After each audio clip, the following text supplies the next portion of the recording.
today, we will be teaching you how to build a sugar-powered rocket with things in your house. So guys, let's get started.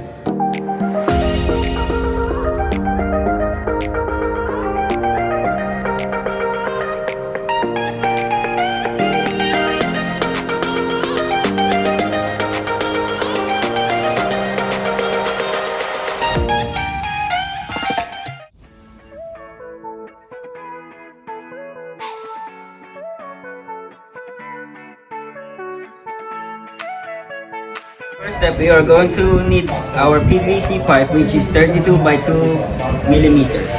We are going to measure this by 40 meters here, then put a mark into it. Step is we will going to cut this PVC pipe.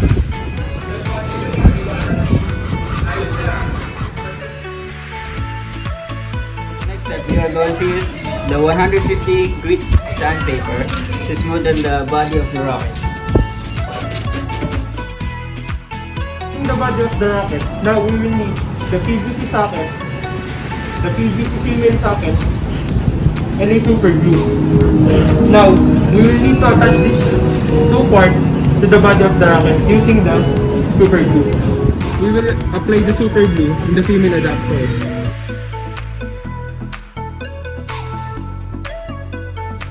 And we will attach it to the PVC socket. The PVC socket and the PVC female adapter, we will now attach these two parts to the bottom part of the body. This will serve as the housing compartment of the engine of the rocket. We will now apply the super glue in the bottom part of the rocket.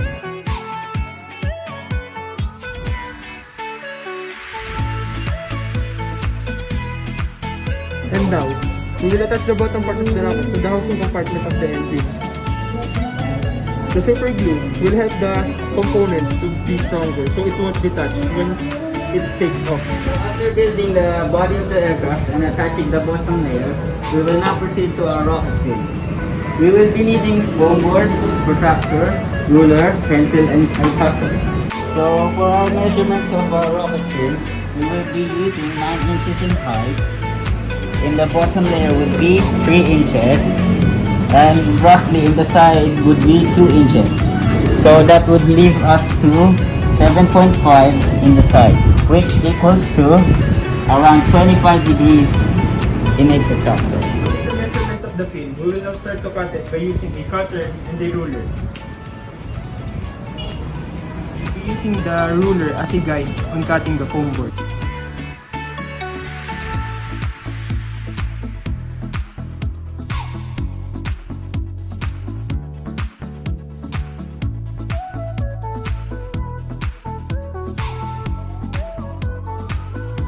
After cutting the fins of the rocket, this is what it should look like. So now, let us proceed on painting the body of the rocket.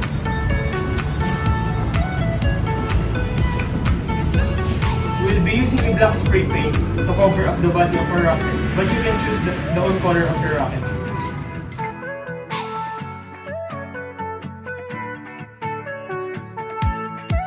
So after painting the body of the rocket, we will now move to our rocket fin, where we will use red spray paint. You can choose the color you want.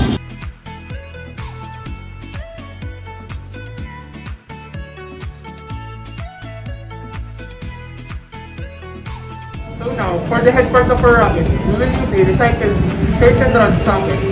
And for the engine casing, we will use a recycled PVC maple. And now, let's proceed on painting these parts with red and black.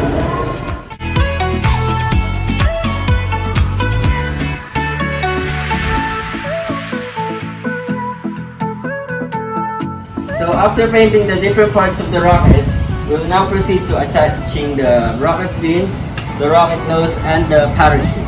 For the nose part of our rocket, we will use a recycled curtain rod socket. And we will cut it to the right side so it can fit the body of the rocket. So after cutting the curtain rod socket, this is what it should look like. Here we will attach it to here. After attaching the nose, we will now proceed on attaching the 4 fins on the bottom part of our rocket.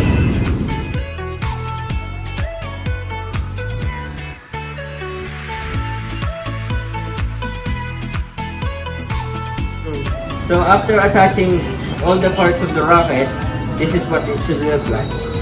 Now let's move into our rocket motor.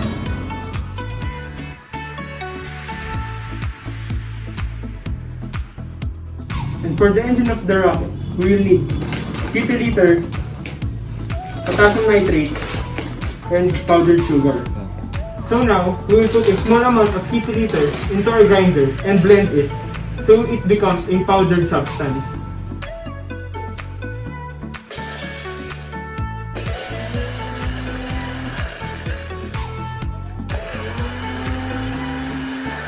So after blending our kitty litter, this is what it should look like.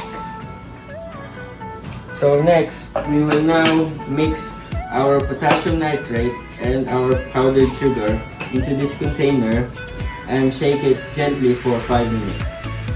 So now, we will measure 65 grams or 5 tablespoons of potassium nitrate and 35 grams or 2 tablespoons of our powdered sugar into this container, and we will mix it gently.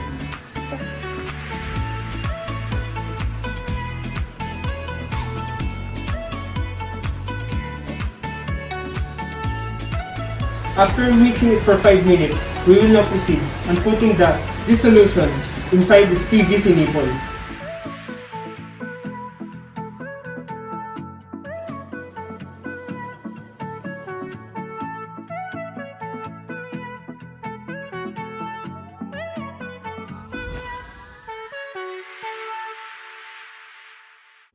After compressing the kitty litter and the potassium nitrate and sugar powder mixture inside the PVC nipple, this is what it should look like.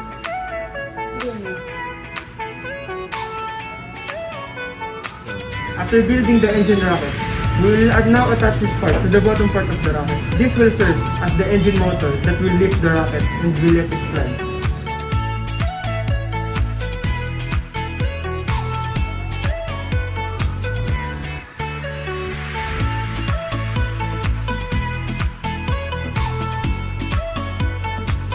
Hello guys, thank you for watching. We hope that you enjoyed watching us build our rocket project. So stay tuned and watch our part 2 experiment where you will see our rocket fly. So goodbye guys, see you in our next videos.